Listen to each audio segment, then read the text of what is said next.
today mag-unbox tayo ng DIY ko na blind bag. So, ito siya. So, ang team natin dito ay Labubu and Nomi. Iniba ko lang guys yung mga name and colors. So, ito nga po pala sila.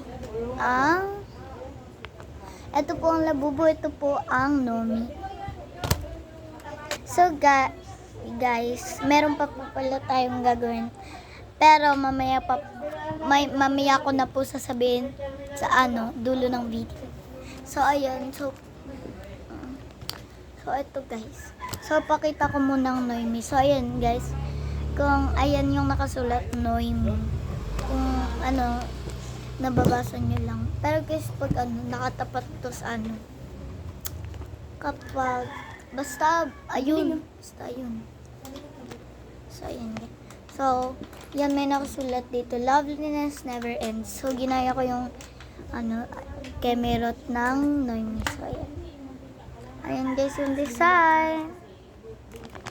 Hindi ko guys talaga ginaya yung drawing doon sa box ng Noemi. Kasi, iniba ko nga, diba, blind bag nga to. So, andito naman ang likod. So, ito pa guys. Ito guys yung likod. So, nakasulat din dyan Noemi and ito naman guys.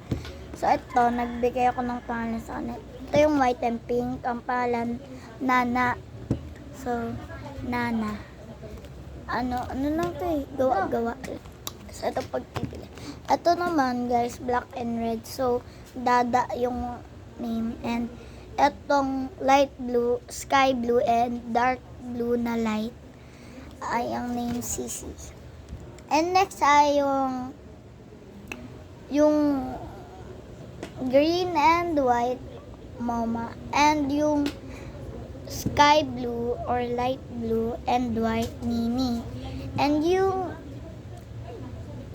dark blue and orange IBB. So and guys, ang pipilian. Ito guys yung combination ng color nila.